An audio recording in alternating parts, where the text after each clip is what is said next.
All right. Welcome back to another episode of Mitten Athletics Live, brought to you as always by Mitten Athletic Supply, your home for gill track and field equipment, focusing especially on throws, but really anything that you guys need, please feel free to reach out, come to us. We'd love to chat and see how we can help you. As always, your host, Aaron Ide, and with me, Colin Hunter. Today we are going to be going through a couple of different items, but really want to focus on the current status of Michigan Indoor Track Series, MITS. This is held by a few different people throughout the years. Mika has controlled it, MITS. I mean, there's a lot going on with that, but just kind of want to talk about where it's at as we're getting closer to the state meet. We're a month away from the state meet right now. And really, what I'd say there's probably 2 or 3 real big meets left. I mean, as far as the way we look at it from this side of the state, but there's 2 or 3 big meets left before the state meet. We got, off the top of my head, we had the Grand Valley meet yet. Yep. Last Grand Valley meet. Yep. There's another lab or another 5 lab meets before then. I believe there are 2 more, 2 or 3, but I think there's 2 more. One of them is the I may get the name wrong. I should have looked it up, but it's the high school track classic or high school track invite. Basically, it's supposed to be trying to find the best of the best in the area, and they're kind of running it like Grand Valley does their first meet, where disc is on a separate day. And then that way they can have a larger conglomerate of disc at the same time of being able to still host all the regular events. Looks like there's Vault Barn is holding one, so that'll be a big vaulting situation. Yep. Saginaw's got one more. Saginaw's got 2 more. Okay. Hillsdale's got 1 more. You know, I want to make it out to Vault Barn one of these times. I know I don't have Vaulter, not a Vaulter. Yeah. I don't come from that, but that is still one of my favorite events, and probably I've wanted to, and I wanted to make a beach vault too, and I have not been able to make that work yet, unfortunately. Well, maybe there will be another reason you should be there. So we'll see how that goes, but. Yeah, beach vault is another one of those. Any of those where you take an event or a couple events and put them in a spot where they aren't normally. I'd love that. I love. Yeah, you watch the pro events where they go vaulting in a mall. Yeah, or throwing shot put downtown in Brussels or wherever it is. Like, I love that. Yeah. So, quick history on MITS. The Michigan Indoor Track Series. This has gone back and forth. Who has run it? Who's kind of controlled it throughout the years, and how it's all ran. So this year's a little different. Mitka has taken back control. I'd say that's the wrong way to put it, but they are kind of hostile takeover. That wasn't hot. It wasn't hostile. It was not hostile at all. It's a good thing. This is something that I think honestly has been, it's a good way to keep all of our indoor track and really track combined. This is not hostile at all. No. Is it LeBron Jean? That was the guy, him and his dad, I think, that were kind of taking in the whole thing on for a while. Yes, and that's it's a lot for a couple people to take on. Yeah. You're communicating with. Let's just look at the website real quick. Venues. So there's 1, 2, 3, 4, 5, 6, 7, 8 venues, 6 of which are colleges. So that communication by itself, when they're in their busy season, is probably tough. Mm-hmm. Now, I'm assuming like Grand Valley, where they have their 5 meets. And it's like clockwork. They're the same dates. We know when they're going to be. They do the same thing. Yeah. Like that's probably not too hard to do. But no, but it's please. That was not meant to be taken in a bad way. It's just we have Mitka for a reason, and they are a great group, and they are here to help support all track throughout the state of Michigan, and having them help facilitate this and help kind of move the process along. It's just more people to kind of make sure that communication is done well. Yep. And this It's worked year's out pretty good. Yeah. I think there's been a little less arguing this year, maybe. Yeah, Maybe I'd not. say so. We'll see. We're not to the Yeah, I guess all of it could happen when state meet yet. There's the week before the state meet could get spicy. Yeah, that's where everyone's trying to figure out. And there's a few events that are always the ones that are hard. The ones that don't have a qualifying mark, but they take a top X number or whatever it is. Those are always the ones that get a little weird. I know last year a big hot ticket item was people could do, I'll get this wrong, but 3 events, but you could not do 3 field events. Yeah, that was So could you do only 2 opens and a relay, or could you do multiple relays? I forget what it was. There was some fashion where you couldn't do something like 2 sprints or a sprint and a relay and long jump. Yeah. Or high jump, long jump, and a relay. Or and where it came in is people who were throwers who qualified in shot, disc, and weight. Oh yeah. As well. Yeah. And that was a big ticket item because, well, one of the best girls in the state last year was only allowed to compete in 2, and it was sad. Like, I mean, which I'm not sure what the point is, because I think it was just something that was set at the beginning as a way to try to limit athletes and try to help people not take advantage of, just like we do outdoor, right? We limit them to 4 events. They just picked a number. It's just the way it was written in the beginning had some, I don't say inconsistencies, but some issues, and that just kind of created some drama throughout the year. Yeah. But it's okay. We're through it. You can do 3. There's the rules. So there is an exception now. The rules have changed. You're allowed to do 3 events, and it can be 3 field events. And nice. I think it might even be 3 and a relay, but don't quote me on that part. But yeah, overall, I think it's been very good. I think the biggest, for me, outside of that, the biggest change is this is the first year in a long time that the state meet has been on a different date, which was a little bit of a surprise when that came out. But it's later, right? It's later by a week. Did the season didn't start later, did it? I don't think so. No, I don't think so. Grand Valley's always got that same date, that 16, 17, right there before the weekend before. Well, I guess in fact, it might have started a week earlier. I think it started a week earlier this year. Yeah, I guess I don't. Or the number, maybe it's just the number. The numbers on the calendar might have set up that way. That doesn't matter. That's boring. We don't. But yes, so it's just state meet is a week later than normal. I'm assuming that's probably due to Central's schedule. I would think it has to do with Central schedule, and it might also have to do with setting up to try to not have a week off between that and nationals. And it's kind of weird this year with outdoors. For me, it seems like outdoors starting a week earlier too, and I don't know if that's actually true or just the way, again, all the dates line up. It's not. Outdoor is not starting a week earlier. It feels like it because it's like the earliest it can start. It started earlier than this in years past. Really? It has been. I'm pretty sure that it has been like a single digit number in March before. It must be like 9 because it's there. It's hard to get much earlier than where we're starting. So it feels very tight at the end of the year because that's back. Indoor starts, and then nationals are actually the first weekend of outdoor practice. Yeah, it's a weird year. Spring break is a week later for us. There are other counties who have it earlier. So like, for instance, we're only going to 3 invites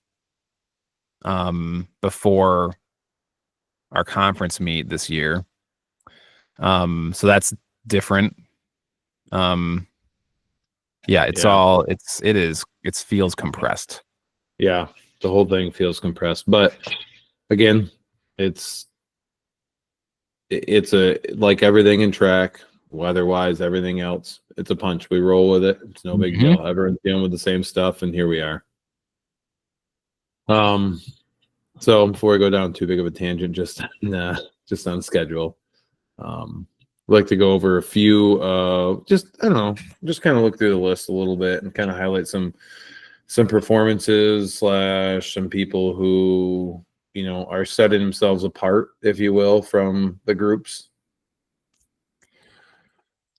I wonder, is there there is an all-time list. There we go. I would like to compare. Where we are at all time. Yeah. So I'll pull those up too. Okay. We going girls or guys first?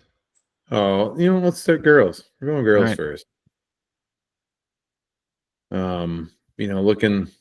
Looking, it's always fun when you look at these lists. And for me, it always stands out when you see people who not are just at the top, or top by a big number, but they're at the top. And then you look down and like, oh, they have the next 4 times before somebody comes in, or 4 distances, or whatever. 5, 6. Karen Tatum here.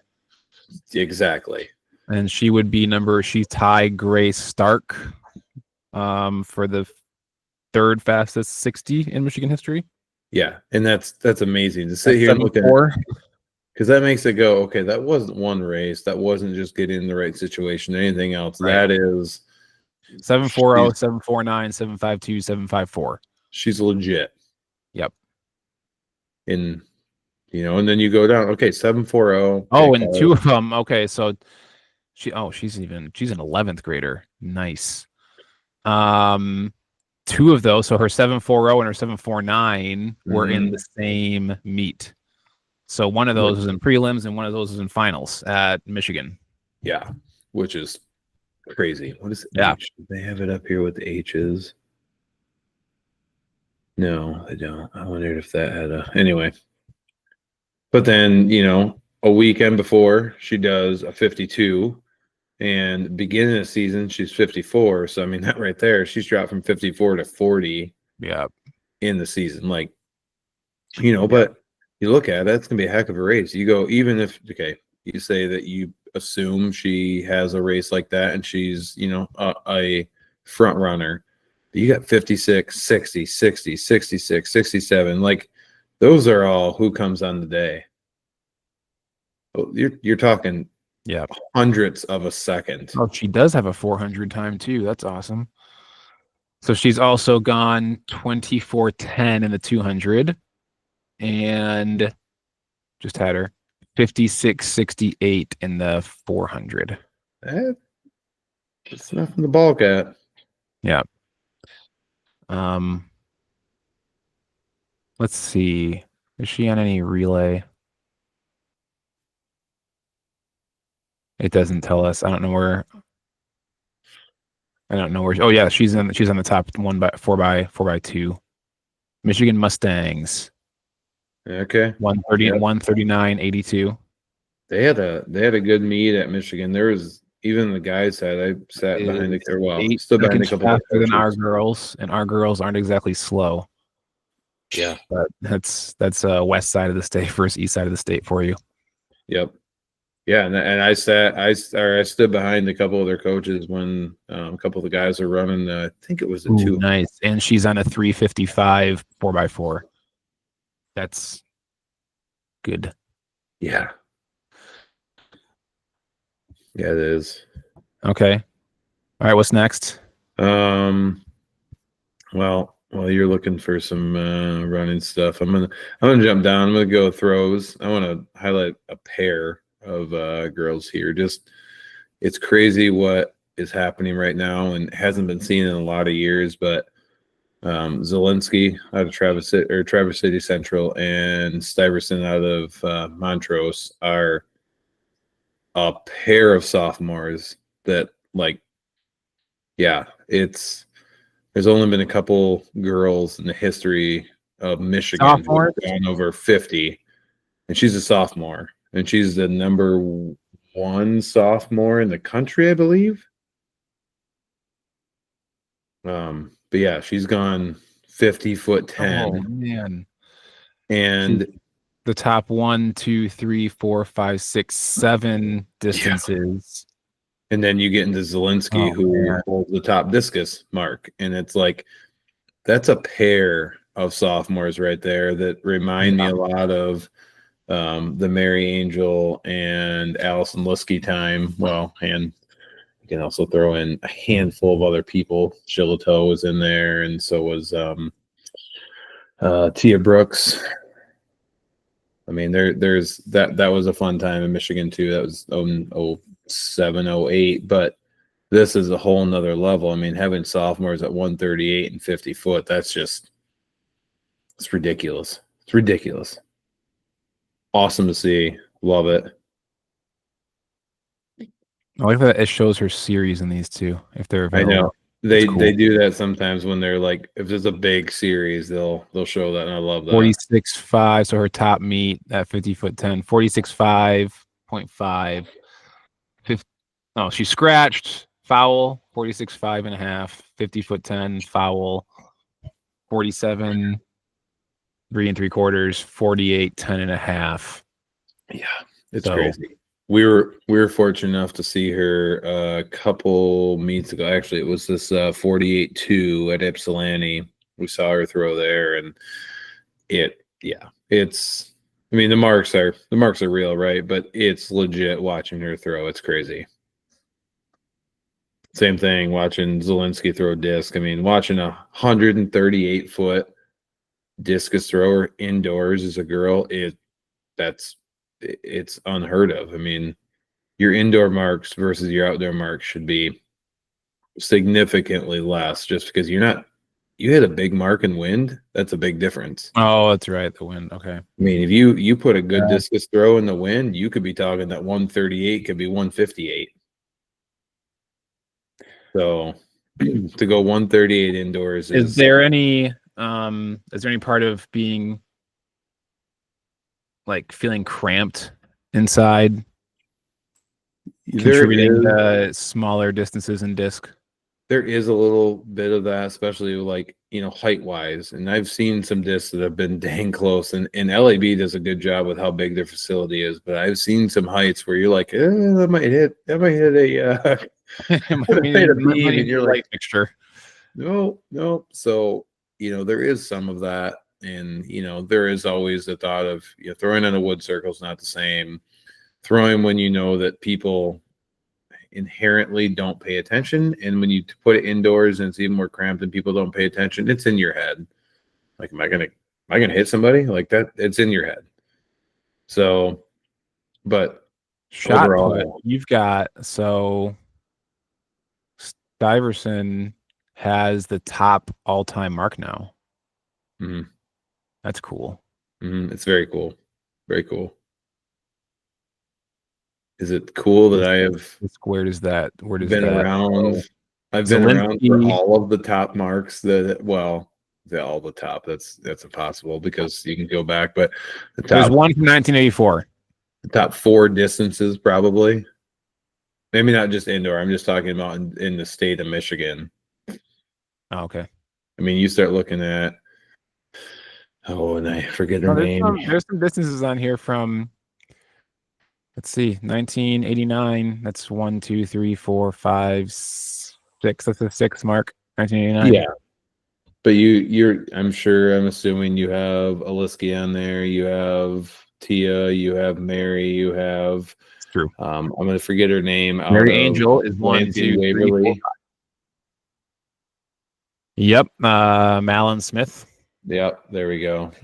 Yeah. Her coach was actually my teammate back in college. And yeah, so it's crazy to say that I've been around for vast majority of those marks, and it's awesome. It's awesome to see. It's awesome to watch them. Whoever ends up owning it in the long run, it's fun to see. I don't care what the event is, what the distance is, who has it. It's just fun to go out there and be like, yeah, I saw them compete, and that was sweet. Yep. That's gonna be the Hobbs Kessler. It's gonna be let's see how far our guy Shamar Hurd goes. Not our guy, but Yeah. Distance. I think the most impressive thing has been the 448 by Elijah Schwass, who's an 8th grader.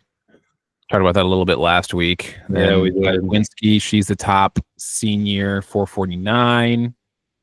Oh wait, see, sorry, that's on the oversized track. She went 4-4. Okay, so Jess actually has the top time because Eliza has not run on a 200-meter track. So Jessica went 4:48:47. That's in Chicago, though. Well, I mean, regardless, I mean, you can say that. You can say that everywhere. Yep. Natasha Dudek from Pioneer, so they've got their next one. She's only in 9th grade, so they're going to be fine. They're going to be just fine over in Pioneer. Well, and it's cool to see this too. Like, not just competing in Michigan, which I love watching people compete in Michigan, but to see that there are people out here who are chasing big marks, going to other states. Like, I mean, that right there tells you a lot about track and field. Honestly, I think in general that like people are willing to make this a thing. Right. You hear a lot about people traveling from Shelby. So that's north. And then so driving all the way down to Chicago. Yeah. Yeah. And you hear a lot about hockey, soccer, other places, but like track, at least track in Michigan, you go other states, you go down to Texas, you go down to Oklahoma, California, like it's different there. But in Michigan, people don't talk a lot. Yeah, Florida. Texas, their own thing. But to see that there are people who are willing to make that happen. That is awesome to see and awesome to know that okay, we know it's alive, but there is a true drive for track in Michigan. Yep. Okay. Well, probably I'm gonna go to my favorite track. I think we're gonna see in the 2 mile, we're probably gonna see the fastest times come in a few weeks at the Elite 3200. I think you're right. I mean, that's they set these things up on purpose, right? They set them up trying to find big marks, and they're a 300-meter track, right? So that does help. That helps. Anyway, you were saying? I want to go to my favorite track event. I love watching it. Take it for what it is. The 400. I just love it. I don't know why. I mean, I think everyone's going to have different opinions on this, but I think the 800 is probably truly the hardest track event there is. I think it's probably true. I think most people agree. I mean, some people say the 16, some people say the 4. No, 16 is not the hardest. I think I guess depends on what level you're at. You look at what's his name from was that Duke or no? Get that wrong. It's not Duke. Who just ran a 3:48 and change in college? UNC, yeah. Ethan Strand, yeah, 3:48 set the indoor NCAA record. Yeah, but that's a different level. I'm just saying, like, I know. Overall, I think the 800 is the hardest track event to run, but I love the 400. I think it's awesome. I love the racing. I love somebody who can just go in and say, I'm going to sprint like it's 200 essentially for 400 meters. Twice as far. Yep. And it's sweet. Yep. So, and it's only at one time on here, which is what it is, but setting herself apart like 55:09 to 56:31. Sydney Kuhn, she's not joking around. But then you look on that's funny. Go look at the 300-meter track mark. The oversized track. Yeah. Oh.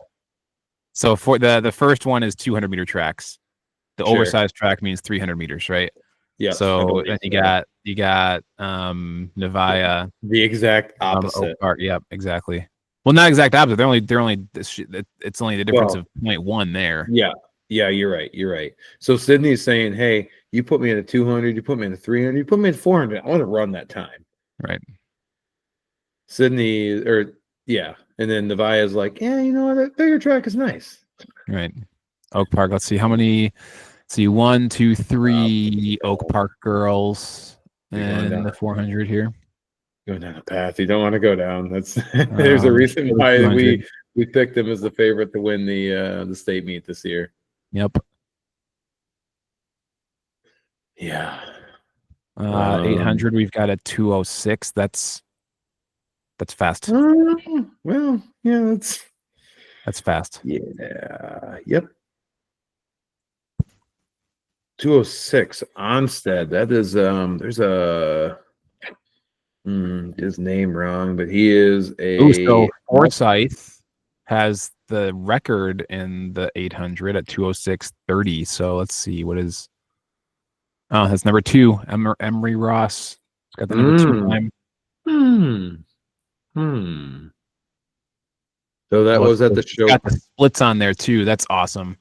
That was at the 5-second, showcase 5-minute though. split. Yeah. So it's going to be hard pressed for her to find that same type of competition in Michigan indoors this year. Right. And she is a senior, so if she's going to do it, she either has to want it on her own, or Right. she's going to have to go somewhere to find it. Let's see. Let's go and look at some of their field events. Give me something crazy down here. 60-meter hurdles. Carrie Van Noy from Oak Park has got the top 1, 2, 3, 4, 5 times. Ooh. And then she's also got 6, 7, 8, 9, 10th, 12th, 14th. Okay. So, bunch of Oak Park girls in there and some Detroit Renaissance.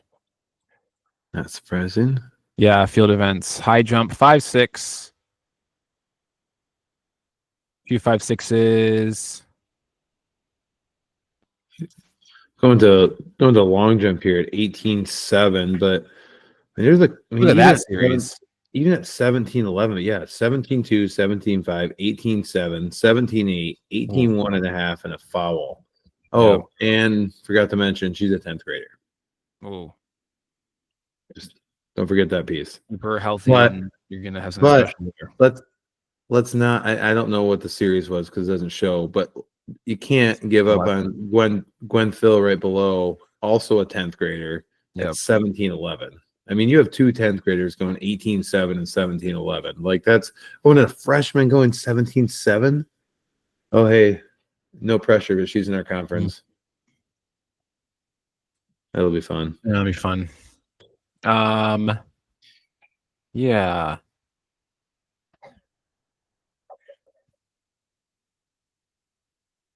Okay. Anything else sticking out? No, I think those. I mean, 2,000-meter steeplechase. I think it's funny that they do that. Okay, boys. More. Boys. I love steeplechase. All right. Well, I'm going to start right at the top and just get it out of the way. There's Sean Blazer and Sam Midas. I mean, those two, 685, 686, 686, 3 different meets. And then you got Sam Midas, 687, 689. Not quite as stellar compared to the all-time list as the girls, but it's setting themselves apart from the competition. Yeah, well, I mean, you got Chance McNeil right below that. Andrew, I mean, that is going to be. Here's one that maybe I just haven't been paying attention earlier, but senior Malachi Mosley, 691 in the 60. I'm curious if he's pulling a Fred. I'm curious if he's pulling a Fred here. Pulling a Fred Curley. No. His 400. Well, hold on. Before I say this out loud, let me make sure I'm not lying. But his 400 time hasn't been stellar this year. I mean, 49.68 indoors. That's nothing good. to ball It's at. not Nothing number to ball 3 on the at. list there, Coach. Is what? Number 3 on the list there. Well, yes. I'm going off from his times from outdoor. Third best guy in the state. That number does not look good to me at all. Okay. All right. Listen. No matter he signed with Michigan, the EGR or the EGR, the East Kentwood to University of Michigan pipeline is alive and well. I'm not saying anything negative to that. I'm just talking about what his PR is versus what he has shown here. Okay. Sure. Okay, so just take it for what it is. I was just saying I'm more impressed by him going 691. For comparison's sake, Jeremy Dixon, Kalamazoo Central. He's also at 691, and if memory serves, he's the state champion in the 100. And I think those times, if you look how close those 60-meter times are, I was just gonna say that's gonna be a heck of a race. You take that into a state meet, that is like that's one that's a photo finish. If they can all come in and bring their A game, that is one of those that you're gonna want to see, and it's gonna be amazing. Yep. Amazing. Let's see. Andrew Williamson, he's a 10th grader out of Grand Haven at 6'9". Otherwise, the normal names are there. Belleville's got a few. This Midas kid, that one you already mentioned, but he's at a Petoskey. That's always a fun one, seeing that random, really fast kid from a small town. Yep. I love that. Kid from a small town. I love that. I mean, it's a different thing. I mean, this is not even not taking a shot at us or East Kentwood or any of the other. I mean, East Kentwood's way bigger than we are, but still, you almost, I don't say expect, but you almost expect we should be able to find fast kids. There's going to be somebody on that list coming out of these schools because of the coaching, because of not even just coaching, because of the number of athletes they have to pull from. But man, I love seeing the random one-off. Here's a school that hasn't had this. That team's gonna have a special year just because this is one dude. Oh, and I love that. That is track right there. Yep. Okay, I'm going to take my quick jump like I did before down to throws just because I want to look through it. Scrolling. Big things to look at here. I mean, shot. Brennan from Palmer Western, he's having a year. He's having a special year, and he's going to. I mean, I really think. Where did he sign to play football? He is actually throwing, I believe, at Grand Valley. I don't think that's true. Well, Brennan Faber, is that his name? It is. I will find it real quick.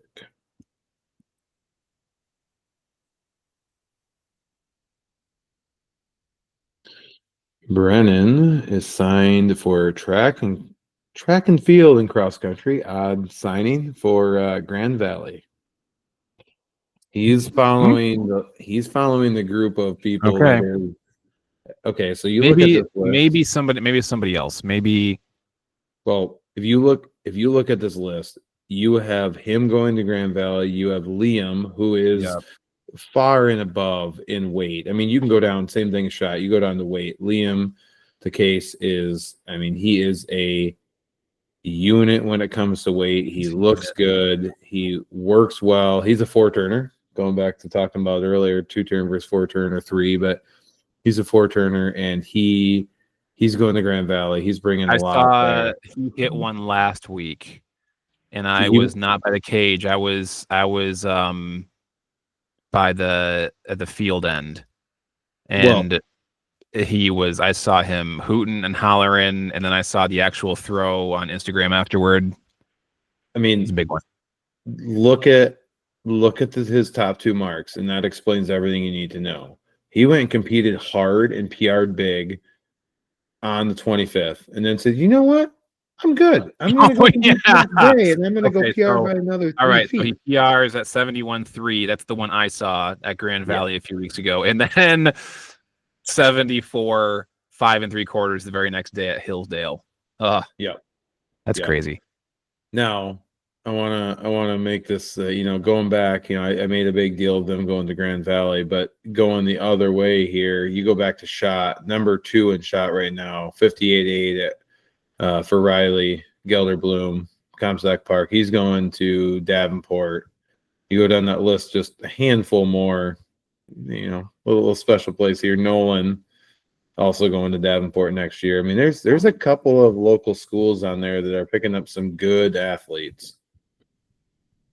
Yeah. And then Nolan, you go down a little bit. Let's go to disc. Got Ty Ellis right there at 61.10, 61.2 for Chase, 155 for Nolan, 151 for Jackson. I mean, that Gerard Alexander, who, also a great thrower last year. Lake Central, or one of those guys. He's one of that crew that, I mean, you look at that right there. You got 161, 161, 155, 151, 150, 150. That is going to be a heck of a competition indoor too. When we get to state meet, watching those guys go at it, like who's got it on the day? There's a few that are going to, let's see, 1, 2, 3, 4, 5, 6, 7, 8, 9. The 10th mark all time is 164 inches. 164 inches, 10th mark. Yep. Okay.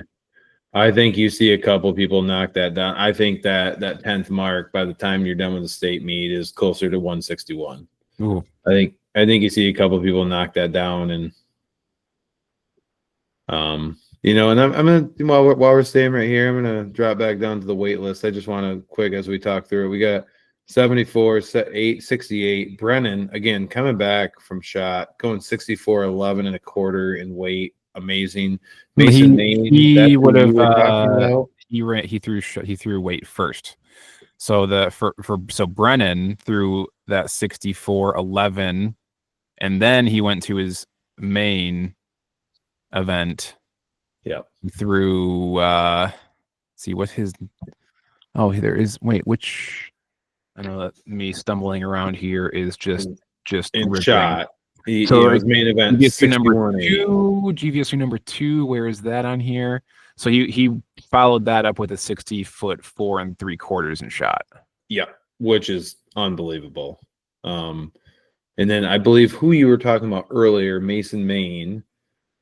We weren't sure. Is he the one that's playing football somewhere? He's playing at Northwestern. We were actually weren't sure if we were going to get the opportunity to see him throw this year. Right, because what is he gonna enroll early or something? We had the thought that maybe that would happen. Go down the list a little bit. You got Benji, again, special place here because one of our athletes, but Benji here is a sophomore going 59. Like that is, yeah. And he was not, 12th grader, 12th grader, he's 12th in one of my grader. classes. And he was not happy about that the next day. He's like, that was terrible. Looks like crap. Benji, I mean, everyone's going to say everything as a coach, but Benji could be in that list of top 3 when it comes to the state meet, and I think that's true. So, and then Paxton out of Detroit Catholic Central, again, Nolan coming in here, 58, 5.5. Riley still there, hanging in, 55, 1.5. For what? 1, 2, 3, 4, 5, 6, 7th, 8th, 9th place right now, making finals at the state meet. If everybody hits their PR, is 53.2. It's a pretty good mark right there. So, yeah. All right. Well, moving through throws. What you got here for the mile again? Yeah, we got. So TJ Hansen just ran 4:02 at the New Balance Grand Prix. Yeah, that's a okay. Michigan dude going to a big national meet. Love that. And then right. I mean, and he ran 4:07 at Chicago. Yeah, he did that. Yeah, and then okay, I like that. Love it. Let's see the fastest one at Grand Valley. The fastest thing we've seen at Grand Valley so far is Luca Hammond, Grand Haven, 10th grader. Okay. So he's got some time left. He won the elite mile and beat Seth Connor. Okay. Dixon beat Seth Connor there too. So Seth Connor's was kind of the top dog coming into the year.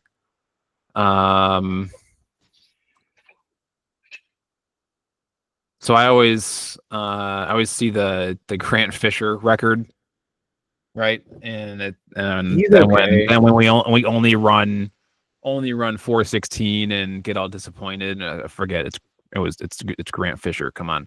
Yeah, he's okay. I mean, it's all right. Yeah. Still, I don't have the data, the numbers to really back this up yet, but it still just does not seem like a really fast distance indoor year, except for that. I mean, so Hansen running 4:02 and 4:07 at those big meets is awesome. But then at Saginaw to open 2025, he ran only, quote unquote, only 4:12. That's only, I mean, it's terrible. Right. It's only good. Again, Third 3,200.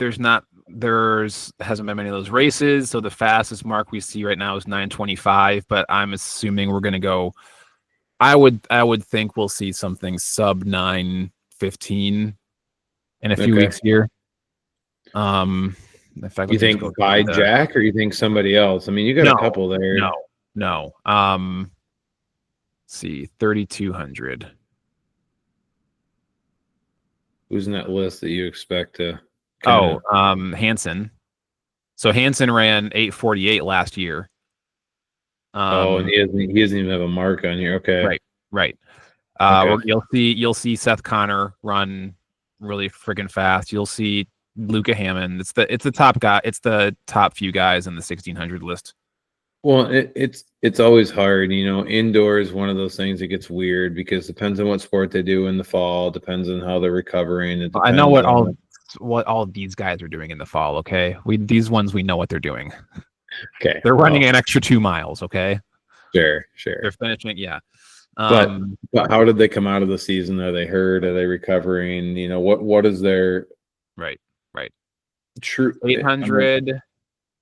800. We got a 153 and then a 155. 5, 5, 6, 8. I mean, okay, those are Ypsilanti. Okay, those are very respectable. I mean, you look at that top. What 1, 2, 3, 4 times 156 and below. Those are. I mean, the indoor you're moving. That's a 200-meter track, tighter turns. It's pretty good. More Karen. Go back to 400 again.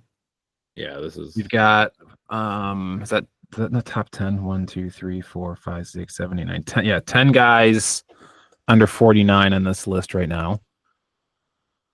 Are you looking at the oversized? Well, but 10 guys under 50 on the oversized. Okay. Did I say under 49? No, I meant under 50. You said under 49, but I meant under 50. I'm really curious about the 400 this year. After Shamar graduated, he was just so. It was, if anything was automatic, it was him. There's not really anybody really rising. Do you think this year is going to be? This is not really what we're talking on, but do you think this year is going to be an open year, if you will, when it comes to the 400? Like the 400 is anybody's game. You think there's going to be a list of, like, talking D1, there's going to be a list of 5, 6, 7 guys who have a legit chance that they can do it. Right. Yep. That's what I'm saying. Exactly what I'm saying. And that's what I love, because I love the race. And unless somebody's hurt and hasn't opened yet. I mean, well, and you never know. I mean, a good coach is going to set these kids up that maybe doesn't look amazing now, but man, you put it 5 months from now or 4 months from now, it's a different story. Yep. But overall, we hit a few field events real quick. Real quick, 4x2. Our guys are number 2 on a 200-meter track and number 3 on a 300-meter track. Ooh, they dropped. Cool. Who's the other one? Ann Arbor. Okay. I knew that Kentwood, because that was at the showcase. Look at those numbers, just real quick, while you're talking about it. You want to talk about a race? You want to talk about what a finish looks like? 24, 130, 25. You want to talk about what a finish looks like? That was. No, we're gonna see each other. We're gonna see each other a few more times this year. Yeah, well, unfortunately, I mean, it is what it is. But that was Jackson Gee finishing that for us, who I'd love to say is coming to run for us, but he will be. Watch for him, but not at Byron. Nope. We've got the manpower for it. Don't worry. We do. This is the negative. I mean, yeah, this isn't a negative. Okay. Long jump. We've got a 10th grader from EK at 22.9, 22.8, 22.8. So that's fun. You sound surprised. I'm not.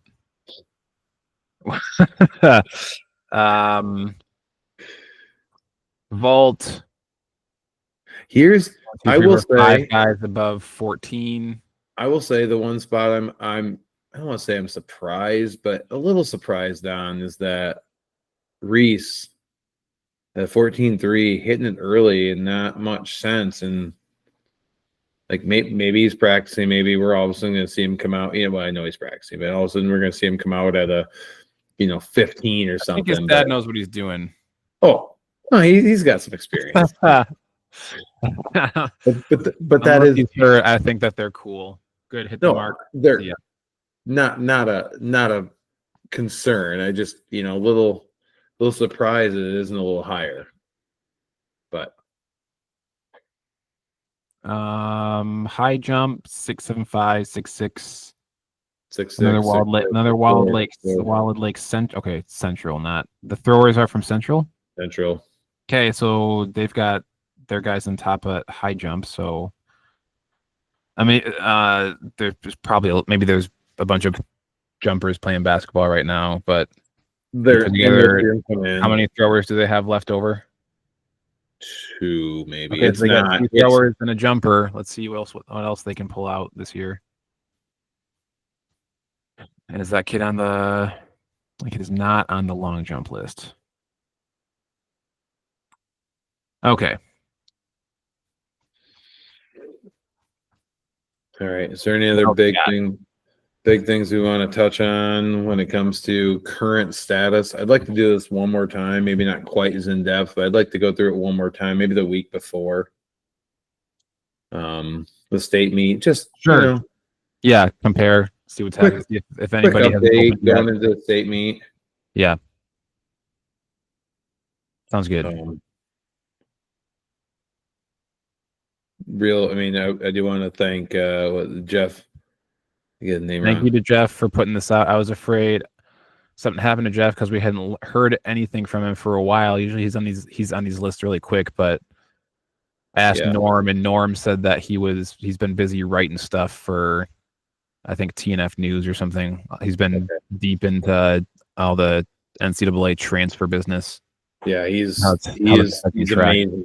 He's amazing to be able to put all this together. I mean, that takes some time and some effort. Yep. We appreciate it. All right. Well, do we have time? I don't know if we have time for topic 2 to really get over it. We might not. I think we'll call this one. All right.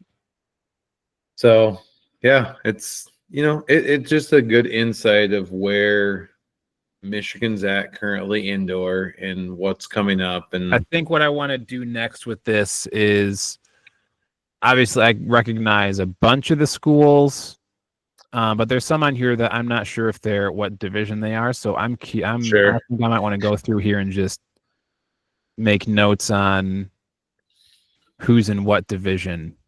Maybe how that translates to outdoor. Let's do this. When we recap this in a couple weeks as we get closer to indoor, before we get into it, throw that on there, throw divisions on there, and just see. Yeah. Hey, holy cow! Division 3's got the top 3 800-meter runners. And of course, it's not a direct 1-for-1, but generally the best kids are the kids that are supposed to be doing this are doing this. Right. I mean, you will have some good athletes who is an amazing high jumper, amazing basketball player. They're playing basketball right now. Yep. We understand. Yep. But overall, how would you, let's end this on a question. How would you change indoor season for the better? And or how would you, if this was to become an official MHSAA season, how would you like to see it run? You're talking about when it happens in 4 years from now, or 5? I don't know if it'd be that long, but 1 year after the bet. No. Okay, so what would I like to see change for the better? I like the amount. I like how the events are run, and I like how they offer everything. But what I'd love to see is a better understanding of how some of the field events, especially looking at throwing, but they're also the most dangerous for the most part, how some of those events are run during an indoor meet. And knowing that that might mean that either A, they start earlier and that stinks, or B, they're on a separate day.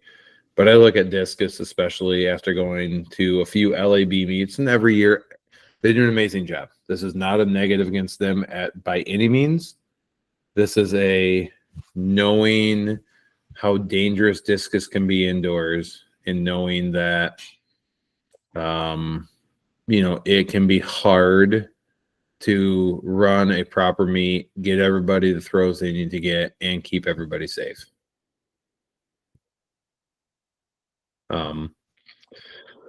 Yeah, so that would be that. As far as how I would like to see the indoor meet go, or indoor season go, if it does become part of an MHSA sport, I want to see them ask or rely on Mitka on how it should be run. Not try to control it themselves, not try to come in, and they're going to have to control it, but not try to come in and create their own rules when they don't know what goes on, but rely on what's already going on and build from there. Yeah. So unless we get a whole bunch more facilities in the next 5 years, I'm not sure how much different it can be. I think it would stay pretty similar to what it is right now. You're just going to see school uniforms and maybe a little more uniformity on events and when they're held. I think what gets difficult for the MHSAA and this is why, going back to a long time previous conversation about when it will actually happen, I think one of the hardest things for the MHSAA to do is come in and take this over, knowing that events have to be run at colleges when they aren't allowed to allow certain communications with colleges with certain age athletes before. Is that still a thing? But you can't do it as a freshman. There's a few ages you can't, and you're bringing these kids into a college. Like, that's essentially doing that. These college coaches aren't at home sitting there twiddling their thumbs when this happens. They're running the meet. Jerry is there with a microphone in his hand all day long. So how do you, as the MHSAA, figure out that that's acceptable while also creating the rules that they're not allowed to talk to athletes? Yeah, there's basketball tournaments at colleges all the time. I'm not saying it's impossible. I by any means, and I know it's coming, and I know there's a lot of other things coming. There's a lot of other sports. Ultimately, I don't think it changes much. So I'll just say I hope it doesn't. I had a thought for what the improvement was, and I lost it. You lost it during your frozen period? No, you were frozen. That wasn't me. You were frozen. No, I wasn't.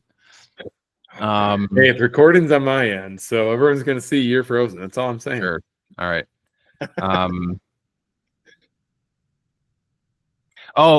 I think even if it doesn't, or even before it would be taken over and made an official sport, there's enough clubs competing now, and you see the same names over and over. Oh yeah. Seeing a team element to the state finals. I would love to see that. That would be a big thing. I'd love to see. I think there's enough teams, and I think there's enough visibility that you could do that now. Even right now, I would absolutely love to see that. And I love the fact that it's unattached, and there are a lot of athletes who are out here on their own. Coming from somebody who did that when I was in high school, we didn't have a team. It was just me, or me and a couple people, but it was just me. Like, I love that aspect to see people just out there, but at the same time, there are so many clubs out there. I'd love to see that be a small part of it, just to see the recognition for the people putting in the time to get there. Yep. So cool. All right. Well, I think this was a good one. Like I said, we'll recap this in a couple weeks. We won't go quite as in depth, and maybe a little shorter episode, or we're putting our piece into it, but I'd like to recap and go over right before the state meet, just where everybody's at, where we are, and who to really look for when we go into that key weekend. Yep. So, all right, cool. Okay. Well, thank you very much for taking time. For everybody who has listened to this whole episode, we appreciate it. We will be back next week again with another fun episode, maybe with a guest. We'll see if we can get this figured out. We were hoping this week was, so we'll see if we can get this figured out for next week and have a guest on. And yeah, thank you. And as always, track and field is awesome. Stick with it. Do it. See ya. See ya.